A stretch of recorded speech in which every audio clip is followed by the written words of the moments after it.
சக்தியாகவே அவதரித்து அந்த கைலாசத்தை உருவாக்கினார் சக்தி.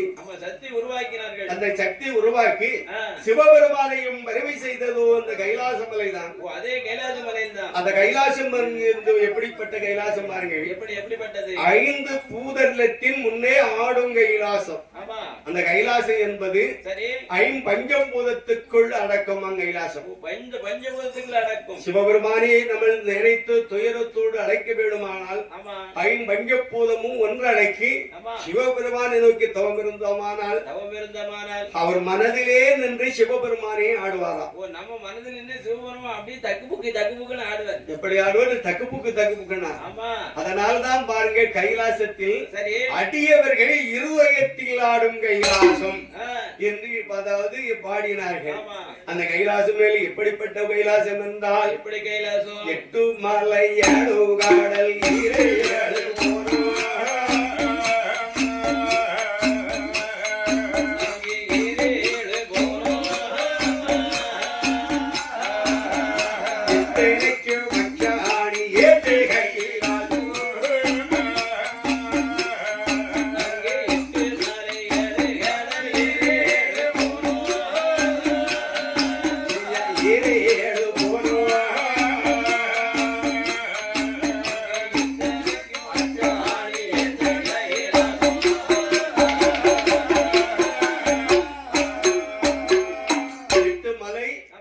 7 கடலு 14 உலகத்துக்கு ஒரு அச்சாணி கைலாச மலைதான். ஒரே அச்சாணி அந்த கைலாச மலை மட்டும்தான். அதளை திதளை சர்வலோகம் சத்தியலோகம் நாகலோகம் தேவலோகம் பூலோகம் பாதாளம் என்று சொல்லக்கூடிய அதாவது 14 உலகத்துக்கும் ஒரு அச்சாணியே கைலாசம் தான். அந்த அச்சாணி கைலாச மலை தான். கைலாசம் இல்லையானால் பூலோகமே கிடையாது.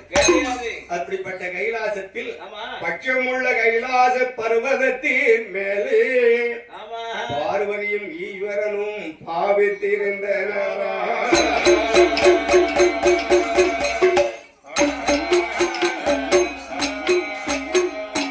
ஈஸ்வரன் வெள்ளி கையிலே இடா இடமாகி இருக்க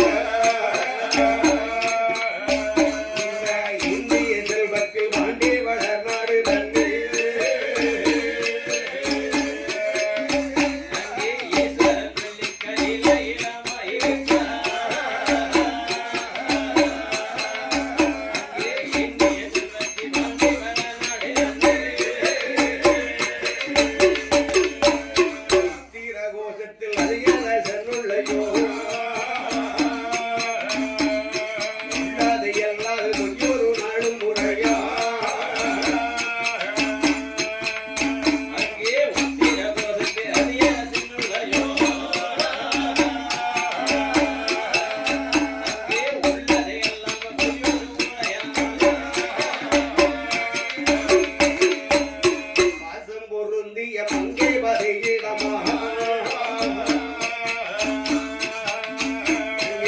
தன்னை பிடிக்கும் பரவல் உள்ளவமோசோ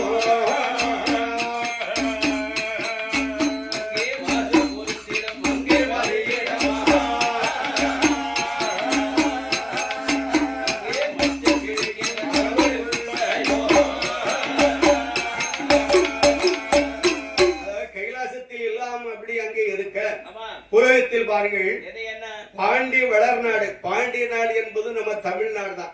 நம்ம தமிழ்நாடு. இந்த பாண்டிய வளர்நாட்டிலே உத்தரகோஷம் என்ற மாநிலம்.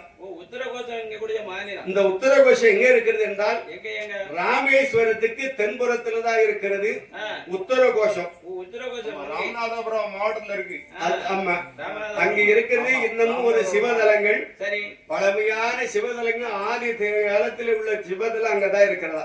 அந்த தலத்துல உலகத்திலே முதல்ல உதித்த ஒரு சிவன் கோயில் உத்தரகோஷம் மங்கை. ஆமா, உத்தரகோஷத்து மங்கையும் ஆமா நித்திய கல்யாணீஸ்வரர் அங்க இருக்கார். மங்களநாதர் அவருக்கு இன்னைக்கும் கல்யாண நாள் தான். அதுதான் உத்தரகோஷம் என்ற இடம். அந்த உத்தரகோஷத்தில் வாழ்ந்து வருகிறார்கள். கடல் பகுதியிலே மீனவர்கள் வாழ்ந்து வருகிறார்கள்.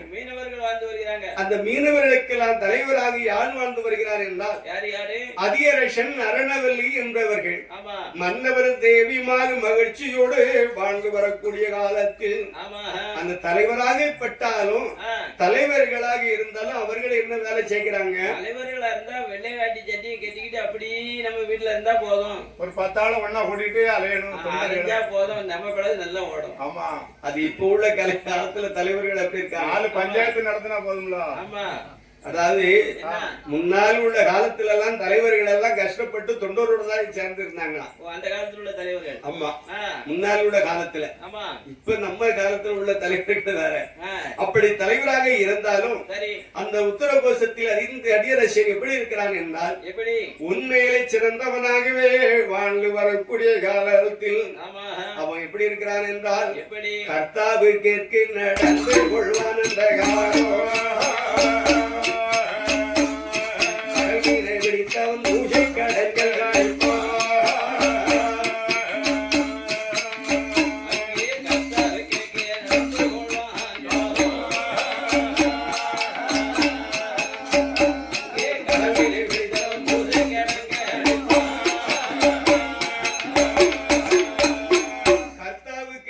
கடவுளுக்கு பட்டு பயந்து நடந்து வரக்கூடியவன் தான் அந்த உத்தரகோஷத்தில் ஆண்டு வரக்கூடிய அதியரசன் அரணவல்லி. கடவுளுக்கு பயந்து உண்மையோடு வாழ்ந்து வராங்க. கடவுளுக்கு பட்டு பயந்து வாழ்ந்து வரக்கூடியவர்களுக்கு கண்டிப்பாக சில சோதனைகள் இருக்குமா? கடவுளுக்கு கட்டுப்பட்டு வளர்ந்தா கண்டிப்பா சோதனை வரதானே செய்யும். இன்னைக்கும் பாருங்கள், கோயில் கட்டி அந்த கோயில இருந்து தெய்வத்துக்கு பணிவிடை செய்வார்கள். கோயில் அதாவது கணக்கு சொல்லுவாங்க, கோயில்ல சாமியாடியா இருப்பாங்க. அவர்களுக்கு நிறைய சோதனை கொடுக்கும். பெரிய சோதனையா இருக்கும் அவங்களுக்கு தான். அந்த சோதனை எதற்காக ஆண்டவர் கொடுக்கா தெரியுமா? எதனால? ஸ்கூல்ல படிக்கக்கூடிய பிள்ளைகளுக்கு 5ஆம் வகுப்புல இருந்து அதாவது ஒரு சோதனை பரீட்சை வைப்பாங்க. பரீட்சை வைக்கதான் செய்வாங்க. அந்த பரீட்சையில பாஸ் பண்ணாதான் திரும்ப 6, 7க்கு போகலாம். 10ல பாருங்க பெரிய பரீட்சையா இருக்கும். பெரிய பரீட்சையா இருக்கும். அதுல பெரிய கொஸ்டின் இருக்கும். அதுல பாஸ் பண்ணாதான் அதுக்கு அடுத்த கிளாஸ் போகலாம். அதுக்கு அடுத்து போகலாம். அப்ப அப்படி ஸ்கூல்லயே வாத்தியார் நம்மளுக்கு டெஸ்ட் வைக்கிறாரு, சோதனை வைக்கிறாருன்னு சொன்னா நம்மளை எல்லாம் படைத்து வைத்து ஆட்டி வைக்கக்கூடிய ஆண்டவன் நம்மளுக்கு நம்மளையே நல்லது பார்த்து எந்த நேரமும் இவருக்கு பசிக்கும், இவருக்கு இவருக்கு இவ்வளவு படி அளக்கணும், வடி அளக்கணும். இவருக்கு இது சொத்தை கொடுக்கணும் ஆமா. என்று நம்மளை பார்த்து பார்த்து செய்யக்கூடிய ஆ. கடவுள் நம்மளை எவ்வளவு சோதனை வைப்பார். நம்ம ஜோதனை வைக்கத்தான் செய்வாங்க. சோதனை வச்சாதான் இதை விட்டு அடுத்து தாண்டுதானா அப்போ ஒரு மனுஷனுக்கு கஷ்டங்கள் வர வரதான் அறிவு வேலை செய்யும். அறிவு வேலை செய்யும். நம்ம மொத்தத்துக்கே கஷ்டங்கள்னு ஆ. எதை பத்தி சிந்திக்க போறோம், அம்பாட்டு மூடனா இருந்துருவோம். மூடனா இருந்துருவான். ஆமா, அதனால அறிவு வளர்க்கறதுக்கு அது தேவைப்படுது. ஆ. கஷ்டப்பட்டால்தான் ஆமா.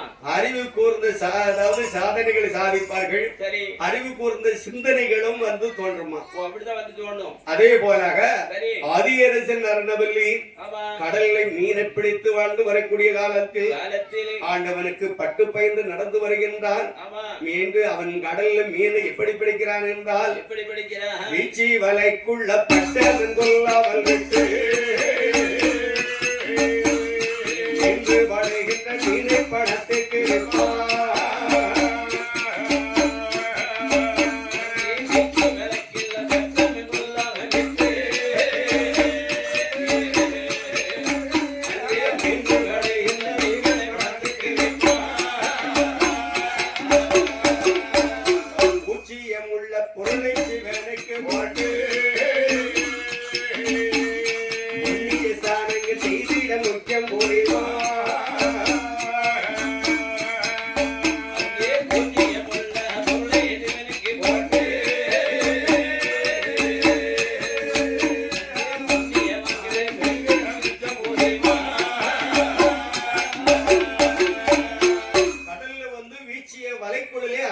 ஏகப்பட்ட மீன்கள் அகப்படும். ஏகப்பட்ட மீன் வந்து விழும். ஏன் என்ன காரணம் சொன்னா என்ன காரணம்? பெரிய மீன்கள் எல்லாம் தண்ணிக்குள்ள ஆழத்துக்குள்ள உள்ள போய் கிடந்துக்கிடுமா. போய் கிடந்துடும். இந்த சின்னஞ்சிறிய மீன்கள் எல்லாம் நம்மளுக்கு பகை கிடையாது, எதிரி கிடையாது என்று தைரியமா மேல வரும். ஆமா, தைரியமா மேல வந்து விவரம் இல்லாம மேஞ்சிக்கிட்டு இருக்கும். அந்த விவரம் இல்லாத மீன் தான் முதல்ல அகப்படுமா வலையில. நம்ம முதல்ல வந்து எப்படிதான் அதான் எப்படும். இவ அதிகரசன் என்ன செய்யறார் பாருங்கள். என்ன இந்த மீன்களுக்கெல்லாம் இன்னும் கொஞ்ச நாளைக்கு வாழ்க்கை இருக்கிறது. அந்த சின்ன சின்ன மீன்கள் இன்னும் கொஞ்ச காலம் வாழ வேண்டும். அது தண்ணீருக்குள்ள நீந்தி நீந்தி விளையாடட்டுமே என்று சின்னஞ்சிறிய மீனை திரும்ப தண்ணிக்குள்ள பிடித்து விடுவோம். திரும்ப அனுப்பி விடுவோம். அதுல மிஞ்சிய பெரிய மீன்களை எல்லாம் கொண்டு வந்து பணங்காசுக்கு வெற்று அதிலே முதல் காணிக்கை சிவகாணிக்கைக்காக எடுத்து செலுத்தி வருகிறான். சிவகாணிக்கை எடுத்து வைக்கிறான். அதுதான் அதிகரேசன் அங்கே அது சிவபக்தனாகவே வாழ்ந்து வருகிறான். அப்படி வாழ்ந்து வரக்கூடிய தருணக்கு அவன் அதிகரேசன் அருணவல்லி வாழ்ந்து வரும்போது அங்கே பதியில அருணவல்லி என்னும்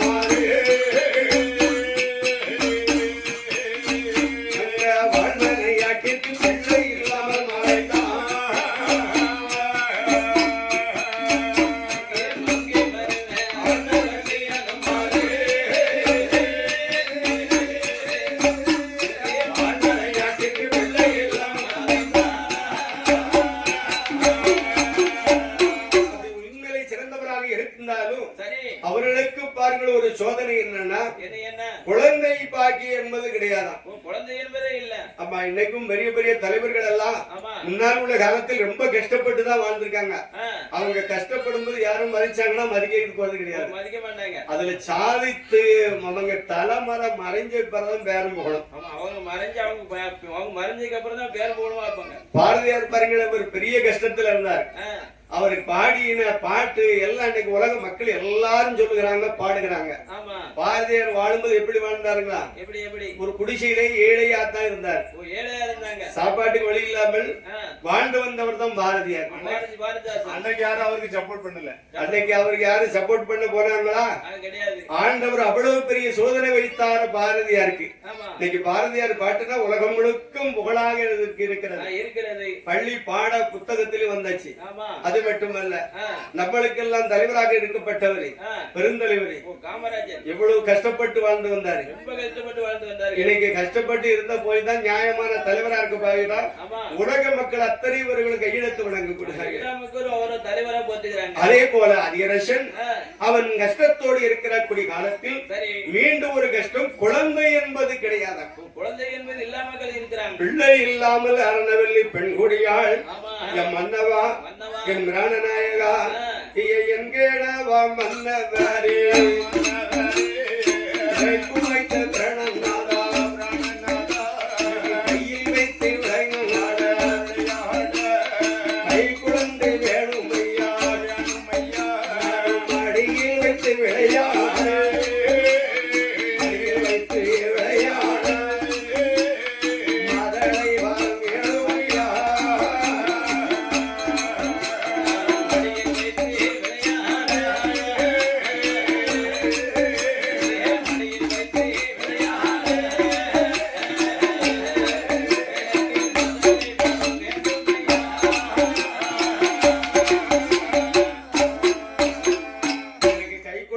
இல்லாமல் இருக்கிறமே சுவாமி. ஆமா ஒரு குழந்தை இருந்தால் தானே நம்மளுடைய சந்ததியை அடுத்து பெருத்து கொண்டிருக்கும். ஆமா எப்படி இருந்தாலும் ஒரு குழந்தை இருந்தா நம்ம பேர் சொல்லும். சொத்து சுகங்கள் கூட பேரை சொல்லாது. சொல்லாது. பிள்ளைகள் இருந்தால்தான் இன்னார் மகன் என்று சொல்லி ஆமா நம்மளுடைய தலைமுறைகள் எல்லாம் பேர் வழங்க வேணுமானால் நமக்கு ஒரு தலைப்பிள்ளை வேணுமா சுவாமி? வேண்டும் சுவாமி. குழந்தை இல்லாமல் இருக்கிறோம் என்று ஆமா இதுவரைக்கும் யாருக்கு என்ன தீங்கும் செய்தது உண்டா? ஆமா ஒரு யாருக்கு எந்த தீங்கும் செஞ்சது கிடையாது. ஆளடிமை செய்யவில்லை, அதை வட்டி வாங்கவில்லை, நமக்கு ஒத்தை உரைக்கவில்லையா என்று கவலையோடு இருக்கிறாள் அரணவில்லை பெண்கொடியாள். சரி அப்பதான் அது என்ன சொல்லுகிறான் அம்மா தேவி, இதுவரைக்கும் நம்ம யாருக்கு என்ன தீங்கும் செய்யவில்லை, செஞ்சது கிடையாது. நம்ம கடவுளை என்னைக்கும் கையெடுத்து தான் வணங்கினவே தவிர கடவுளை என்னைக்கும் நம்மளை மறக்கவும் இல்லை.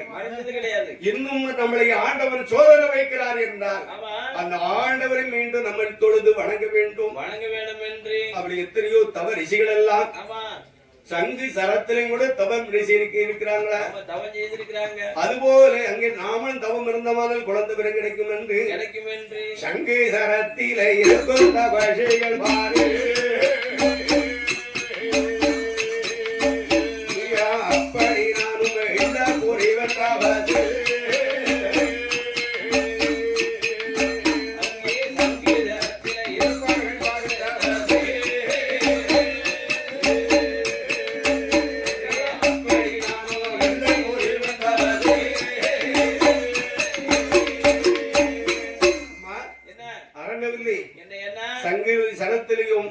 கடலிலும் தண்ணீரிலும் மரங்களிலும் மலைகளிலும் கூட தபரிசிகளான தவம் இருக்கிறார்கள். அவர்கள் முற்றி பெற்றால் ஏதாவது கிடைக்கும். ஆண்டவனை நோக்கி தவம் செய்யவர்கள் எல்லாம் ஒவ்வொருவரும் ஒவ்வொருவருக்காகவே அவர்கள் தவம் இருப்பார்கள். அப்படி போலே நானும் அது அரசல் குழந்தைக்காக வேண்டி ஆண்டவனை நோக்கி தவம் இருக்க போகிறேன். ஆண்டவன் நமக்கு அருள் புரிவார் பெண்ணை அரணவல்லி என்றுதான் அதிரசன் சொல்லக்கூடிய வேளையில் அப்ப அரணவல்லி சொல்கிறான், சுவாமி ஆண்டவன் நோக்கி தவம் இருக்க போறீங்களா? குழந்தை வர வாங்கிட்டு வரேன். நீங்க குழந்தை வர வாங்குறது சரி சுவாமி, அந்த பிள்ளை நல்ல பிள்ளையா வாங்கிட்டு வரணும். நல்ல பிள்ளைனா கலரா செவ செவ செவன்னு வாங்கிட்டு வரணும். சாயிண்டுக்காரன் கலர்ல இவன் கலர்லயா? நான் கலர் தானே, நான் கருப்பாவா இருக்கேன். மைக் செட்டுக்கார 2 பாக்ஸ் லெட் போட்டுக்காரு. வான் நேரம் உனக்கு இருக்க இடத்த தேடி பார்க்கணும். அப்ப எனக்காக தான் போட்டுருப்பாருங்க. கருப்பு கலர், கருப்பு கலர் கட்டி வைரம் கொக்கோ கோலா. அப்போ மாறுங்கள், அந்த அரணவில்லை சொல்கிறார் சுவாமி, அந்த குழந்ை வரம் ஆண்டவன் முகங்களின் வந்து பிள்ளைகள் வரம் தாரேன்னு சொன்னா பிள்ளை வரம் தாரேன்னு சொன்னா உடனே வாங்கிறாங்க. அது நல்ல குழந்தையாக, அதாவது கேட்டு வரத்தை வாங்க வேண்டும். நல்ல குழந்தையா வாங்கணும். ஒரு கடையில போய் ஒரு பொருளை வாங்க போறோம்னாலும் அதாவது நல்ல பொருளை பார்த்து வாங்கிட்டு வாங்க. இது ஐஎஸ்சி முத்திரை இருக்கா, இது என்ன கம்பெனின்னு கேட்போம்ல. வீட்டுல மனைவி சொல்லிவிடுவாங்க. நிறைய வீட்டுல நிறைய மாரி என்ன பார்த்து வாங்கிட்டு வாங்க, நல்ல பொருளா இருக்கான்னு பார்த்து வாங்கிட்டு வாங்க. அரிசி வாங்க போனாலும் சரிதான், நல்ல அரிசியான கொஞ்சம் பார்த்து வாங்கிட்டு வாங்க. போன வாரத்துல வாங்கிட்டு வந்தா அரிசி ஆவாது. நம்ம நல்ல அரிசியை பார்த்து வாங்கிட்டு வாங்க. பெண்களை இப்படி சொல்வது விளக்கம். ஏனென்றால் அறிவுலை சிறந்தவர்கள் பெண்கள். கொடுக்கணும் எதையுமே ஏதாவது பண்ண மாட்டாங்க. கொஞ்சம் தேர்வு செய்வாங்க, இது நல்லா இருக்கா அது நல்லா இருக்கான்னு. அப்படி ஆடவர்களுக்கு தெரியாது. ஆமா, போன உடனே என்ன சொல்லுவாரு, 150 ஒண்ணு கொடு. 150 வேலை முடியுதா? எதுக்கு கம்பெனி பேர்லாம் சொல்லிட்டு அப்போ பாருங்கள், அரணவில்லை சொல்கிறாள், மன்னவாயின் பிராணநாயகா அது பிள்ளை வர வாங்குவது சரி, சாக்காலம் இல்லாத மார்க்கண்டன் போல் பிள்ளை தந்தா சம்பத்து பேரே கையில் தெய்வம்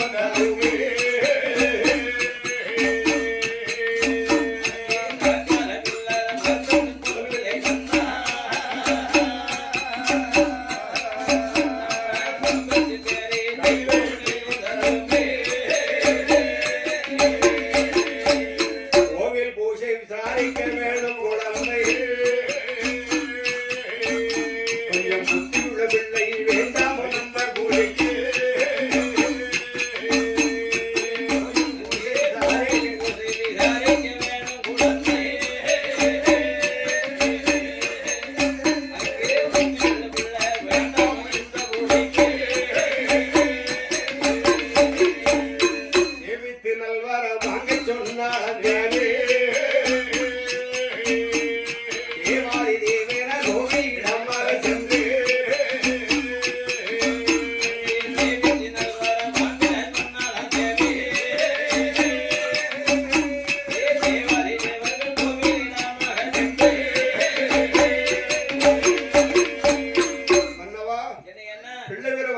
சரி மிருகண்ட மாமுனிவர் போய் குழந்தைக்காக தவம் இருந்தார். அப்ப ஆண்டவன் தோன்றி அவரிடம் குழந்தை வரம் தருகிறேன், உனக்கு அமர்த்தன் வேண்டுமா சமர்த்தன் வேண்டுமா என்று கேட்டார். யார் கேட்டது? ஆண்டவன். மிருகண்ட மகாமுனிவரே குழந்தை வரம் தருகிறேன், உனக்கு அமர்த்தன் வேண்டுமா சமர்த்தன் வேண்டுமா என்று கேட்டார். அமர்த்தன் என்றால் என்ன, சமர்த்தன் என்றால் என்ன? அமர்த்தன் என்றால் உனக்கு 100 வயசு வரைக்கும் பிள்ளையாக இருக்கும். 100 வயது வரைக்கும் பிள்ளையா இருப்பான். அந்த பிள்ளை தாய் தந்தைகளை மதிக்க மாட்டான், ஊரில் உள்ள பேர் நல்ல பேர் எடுக்க மாட்டான், அவச்சொல்லான வார்த்தை தான் வாங்கிட்டு வருவான், ஊர்ல கடவுளை தொழுவ மாட்டான். அவன் தான் அமர்த்தன். சமர்த்தன் என்றால் புத்தி உள்ள பிள்ளையாக இருப்பான், கோவிலை கடவுளை வழங்குவான், தாய் தந்தைகளை மதிப்பான், ஊர் உலகம் எல்லாம் பெயரும் புகழுமாக வாங்கி வருவான். 16 வயது வரைக்கும் தான் அவருக்கு இருப்பு. 16 வயது வரைக்கும் தான் அவனுக்கு ஆயுள். அந்த 16 வயசு முடிந்தால் அவரை எமன் உயிர் விழித்து விடுவான்.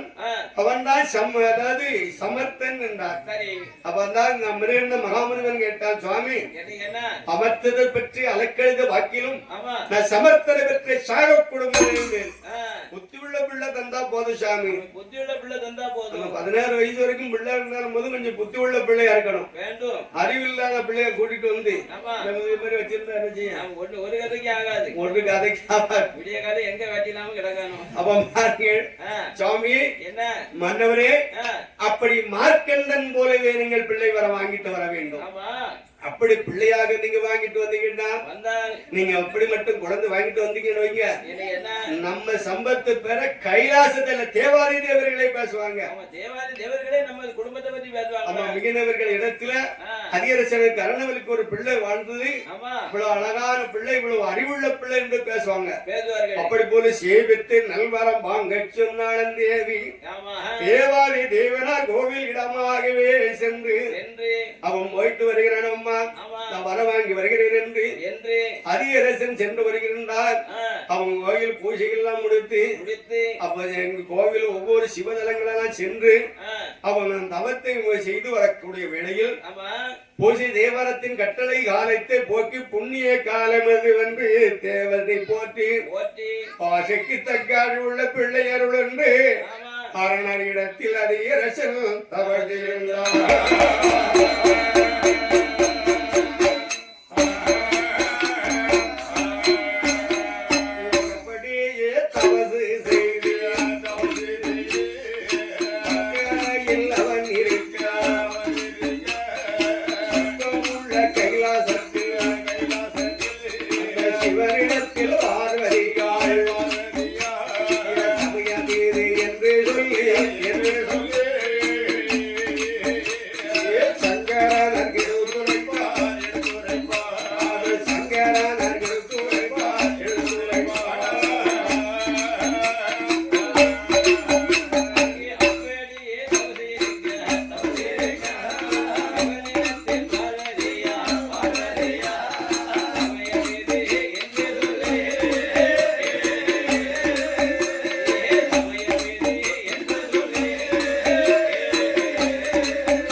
ஆண்டவனை நோக்கி 2 திங்களாகவே அவன் குழந்தைக்காகவே அப்படியே தவம் இருக்கின்றார், உண்ணாமல் உறங்காமல். தவம் இருக்கிறார். உடையவனை எண்ணி அங்கே தவம் இருக்கக்கூடிய வேளையில் கைலாச பர்வதத்தின் மேல கைலாசத்திலே பாருங்கள் ஒரு நாள் பகவான் பாஜுவரி விநாயக பெருமான் வடிவேலவனும் 303 தேவாதி தேவர்களோடு 480 ரிஷிமார்களும் கைலாசத்தில் அமர்ந்திருக்கக்கூடிய கைலாசத்தில் ஒரு நாள் பாருங்கள் பக்கத்திலே பகவான் பார்வதி மட்டும் இருக்காங்க. ஒரு பள்ளம் 2 பேரும் பக்கத்தில் இல்ல. ஒரு 2 பேரும் பக்கத்துல இல்ல. விநாயகப் பெருமான் வடிவேலுவரி 2 பேரும் பக்கத்தில் இல்லாத வேளை. ஆமா. இதைத்தான் பார்த்து கொண்டிருக்கின்றாள் இந்த பார்வதி. என்ன பகவானிடம் தன்னன் தனிமையிலே எதுவுமே தேவ ரகசியத்தை பேச முடியல. ஆமா, தேவ ரகசியத்தை பேச முடியலையா? இந்த கிட்ட மாதிரி இளையவன் கடக்குட்டி உறங்கவே மாட்டேங்க. எப்ப பார்த்தாலும் வெடுக்க முடிச்சுக்கிட்டு இருக்கான். மூத்தம் கூட பரவாயில்ல. அவன் மூத்தம் படுத்துன்னு உறங்குவானே. அப்புறம் படுத்துரு உறங்காம. அதாவது விநாயகப் பெருமான் அவன் சூதுவாது இல்லாதவன். இளையவன் வந்து ரொம்ப சூதுவாது பிடிச்ச பையன். ஆமா, அதனால தான் சொன்னேன். அவன் அதாவது எப்படி சொன்னேன், கும்பகோணவர் உறங்கிடுவானா. அப்போ இதுதான் 2 பிள்ளைகளும் பக்கத்தில் இதுதான் நல்ல வேலை என்று அதை ஆண்டவன் அப்படி கைலாசத்தில் இருக்கும் பொழுது ஆதி சக்தியாகிய அம்பிகை பார்வதி அவன் பகவானிடம் சில ரகசியம் கேட்க வேண்டும் என்று அவன் ஆண்டவனிடத்தில் கேட்கின்றாள். அங்கே பகவான் தேவி பார்வதியாள்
திருமணம் முடிக்க வரும்போது திருமணம் முடிக்க வருகிற பொழுது நீங்க இப்படியாக இருந்தீங்க. இப்படியே வரலையே. நீங்க என்ன அழகா வந்தீங்க தெரியுமா? அப்போ உங்களுக்கு அதாவது தலையே இல்ல. தலையே இல்லையா? முண்டமா வந்தாரு. தலை இல்லன்னா இந்த தலை கிடையாது. இந்த தலை கிடையாது. இது அப்புச்சடை. இப்ப பாருங்க எப்படி இருக்கு மத்தியலா. என்ன இப்ப உள்ள கோலமும் அப்போ உள்ள கோலத்தையும் ஒப்பிடவே முடியாது சுவாமி. நினைச்சு கூட பார்க்க முடியாது. அப்போ ஒரு சூரிய ஒளிவு போல் தெரிஞ்சீங்க கண்ணுக்கு பார்க்க. ஆமா, எவ்வளவு அழகா இருந்தாரு கல்யாணத்துக்கு முன்னாடி. அழகா புலித்தோல்லாம் கிடையாது. இடுப்புல புலித்தோல் கிடையாது. ஆமா, கிடையாது. இப்போ புலிய தோலை உரிச்சு இடையில கட்டிருக்கிய, கழுத்துல பாம்பு ஓட்டிருக்கிய, கழுத்துல ஒரு பாம்பு. அது மட்டுமா சுவாமி? என்ன யானை தோலை விரிச்சுக்கிட்டு அதுல தனியா இருக்கிய, அதுலதானே பறக்கு. ஒரு பட்டி வேட்டி விரிச்சிட்டு இருந்தா யானை தோலை தான் கிடைச்சது உங்களுக்கு. வேற தோலே கிடைக்கல சுவாமி. அது மட்டும் இல்ல சுவாமி, நீங்கள் முன்னால பார்த்தாலே எப்படி இருப்பீங்க. இப்போ எப்படி விட கோலமா இருக்கீங்க தெரியுமா? எப்படி எப்படி இப்ப பிரம்மனோட முட்டெலும்பு பிரடியில கிடக்குது. ஆமா, அது மட்டுமா? ஏ சுவாமி, நீங்கள் பிடி சாம்பல் அணிவாத என்ன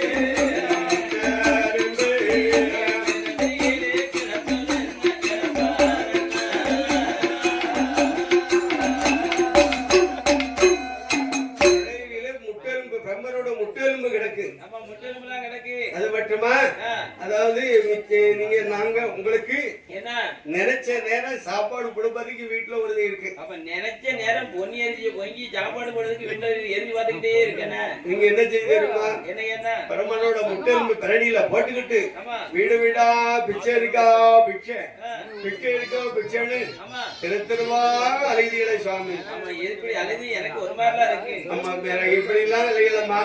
இதெல்லாம் எதற்காக இந்த கோலம் எடுத்தீங்க சுவாமி? எதனால இப்படி அழுதீங்க? எதனால இப்படி பண்ணுறீங்க? ஐயா என்ன இச்சமுள்ள கோல மலை கோல மலை இச்சமுள்ள கோல மலை எனக்கு எடுத்து சொல்லும் ஐயா சொல்லும் ஐயா எனக்கு எடுத்து சொல்லும் ஐயா சொல்லும் ஐயா.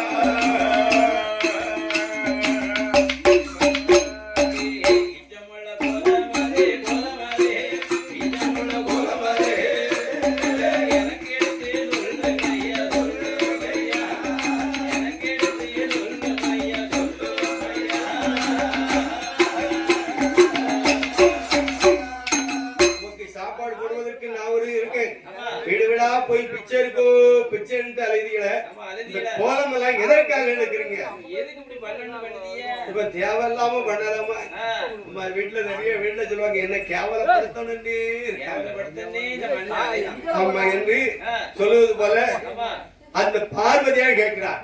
என்ன அப்ப பார்வதியார் கேட்கும் போது ஆமா அந்த ஆண்டவன் ஈஸ்வரன் என்ன செய்கிறார் என்றார். என்னையா அங்கே பார்வதியார் செவி கேட்க பரமசிவன் யாது செய்வார் தூரமற்ற வாயிருக்கும் சொல்வதற்கு பக்கத்தில் ஒருவருக்கும் தெரியாது உபதேசமாயிருக்கும் கைலாசம் தனியிலிருந்து கைலாசம் தனியிலிருந்து கட்டுரைக்கு போராறு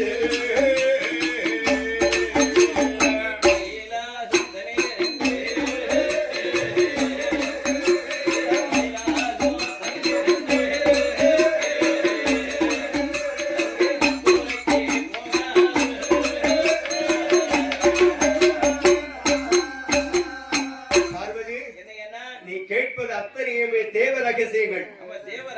இந்த தேவ ரகசியத்தை தேவர்கள் கூடிய சபையிலே வைத்து பேசக்கூடிய வார்த்தையே கிடையாது. இங்க வச்சு பேச முடியாது. இது உனக்கு இங்க வச்சு நீ கேள்வி கேட்கவே கூடாது.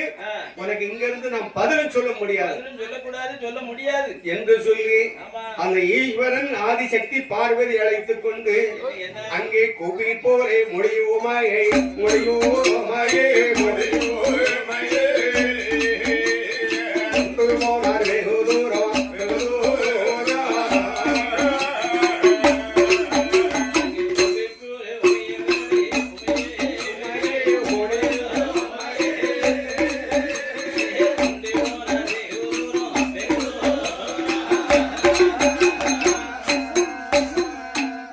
போலே மொழி உமையை கொண்டு போனார் வெகு தூரம். ஆமா எங்க கொண்டு போகிறார்? எங்க எங்க கடலினுடன் நடுத்தனம் கடல்ல நடுக்கடல்ல கண் காணாத மசகு தண்ணியில கொண்டு நடுக்கடலில கொண்டு அக்கினியால் ஒரு கோட்டை வைத்தார். ஆமா இந்த அக்கினியால் கோட்டை வைத்து சரி நந்தி தேவனை அழைத்து ஆமா வாசலிலே காவலாக நிறுத்தினார். நந்தி தேவன் அழைத்து அப்படி வாசல்ல காவலுக்கு வைத்திருக்கிறார். நந்தி தேவா என்ன சாமி யாராக இருந்தாலும் கோட்டைக்குள்ள உள்ள வர வேணும் என்று சொன்னால் ஆமா வழிய விடாத. ஆமா யாரா இருந்தாலும் உள்ள வலை வெட்டுறாத.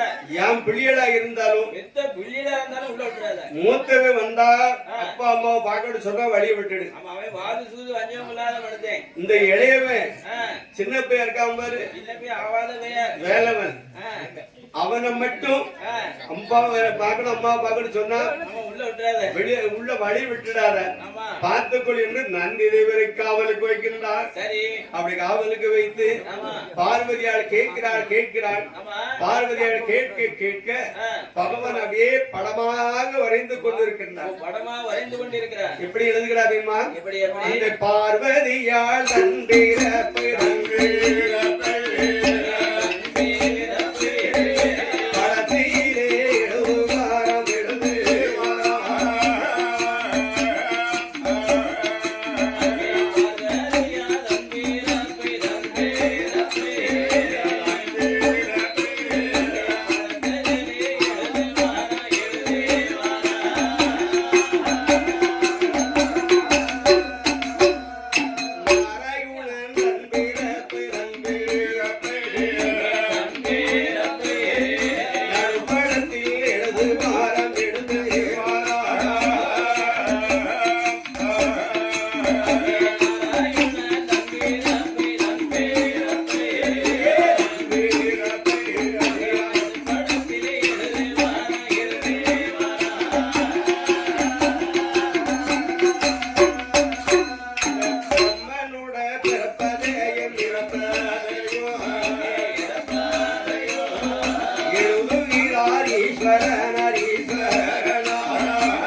பிறப்பு, நாராயணனுக்கு எத்தனை பிறப்பு, அந்த பிரம்மனுடைய எத்தனை பிறப்பு, இது எத்தனாவது பிரம்மன், இன்னும் வரக்கூடிய பிரம்மன் எத்தனை பேரு என்று நாராயணன் அதாவது படமா வரைந்து கொண்டிருக்கிறார்.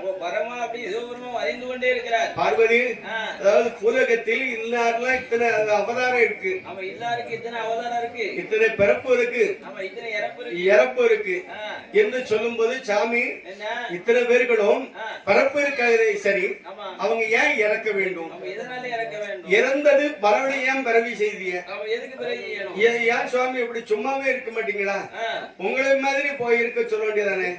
பார்வதி சிவபெருமான் எப்படி தெரியுமா, சிவன் என்பது ஆசைக்கெல்லாம் அப்பாற்பட்டவன் தான் சிவன். சிவபெருமன் எதுக்கு ஆசைப்பட்டது உண்டா, எதுக்குமே ஆசைப்பட மாட்டார். பட்டாடைகள் வேண்டும், பீதாம்பரங்களும் வஸ்திரங்கள் வேண்டும், ஆபரணங்கள் வேண்டும், எதுவுமே நினைச்சது கிடையாது. ஆபரணங்கள் என்ன கிடைக்கு, கழுத்துக்குள்ள ஒரு பாம்பு தான், பாம்பு. காதுல என்ன நடக்கு, ஒரு அதாவது ஒரு உத்திராட்ச கமண்டலம் தான், இடையில புலித்தோல் உடைதான், கிளை விரித்திருப்பது ஆணை தோல். அப்ப பட்டாடைகளோ பீதாம்பரமோ வஸ்திரங்களோ ஆபரணங்களோ ஆசைப்பட்டது உண்டா, ஆசைப்பட்டது கிடையாது. ஆசைப்பட்டவர்களுக்கு அத்தனையும் பிறப்பு இறப்பு நிச்சயமாக உண்டு அம்மா. சாமி உலகத்துல நீங்க நினைச்சபடிலாம் வையகத்துல படிச்சு வச்சு நீங்க உங்க இஷ்டப்படி செய்யலாமா, இங்க மனதில நினைச்சபடி வையகத்தில் கிடைக்குது என்ன, அப்ப போகாமல் இருப்பதற்கு இப்படி ஆசைப்படாமல் இருக்கிறதுக்கெல்லாம் புத்தி சொல்லக்கூடாதா, அம்மா உங்களையே தஞ்சம் என்றும் இருக்கிறாங்களே சுவாமி, அப்ப உங்களையே தஞ்சம் என்று வருவதற்கு உயிர் செய்து வரலாமா, அப்படி என்று பார்வதியாள் அவன் என்ன சொல்கிறான் என்றால், உங்களை தஞ்சம் என்று இருக்கிறாங்களா அவங்களுக்கு நீங்க புத்தி சொல்லக்கூடாதா, போகாமலே இருப்பதற்கு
படிச்சிருக்கீங்க. அதாவது சம்மதியா பெண்களோடு தவசையை செய்யக்கூடாது. இந்த மக்கள் உங்களையே தஞ்சம் இருக்காங்க, அவங்க இருந்து தவசை செய்யக்கூடாது என்று பகவான் தேவியாகி பார்வதி எடுத்து சொல்லிக் கொண்டிருக்கிறார். அப்பதான் கேட்கிறார் பகவான், வண்ணை பார்வதி இத்தனை கேள்வி கேட்டுக்கொண்டிருக்கு எம்மா, எம்மா உனக்கே எத்தனை பிறவி எத்தனை அதாவது இறப்பு தெரியுமா எம்மா? 300 நாள் மலையேற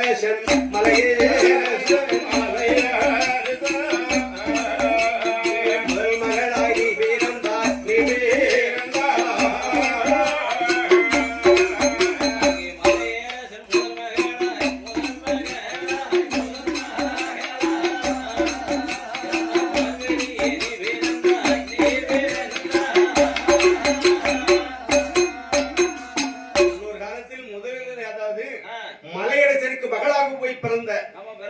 அதிலேயே சாக்காலம் உண்டாச்சு. சாக்காலம் உண்டாச்சு. தக்கனுக்கு மகளாக போய் பிறந்தாய். ஆமா. அதிலே சாக்காலம் வந்தாச்சு. அங்கேயும் சாக்காலம் வந்தாச்சு. அம்மா என்ன?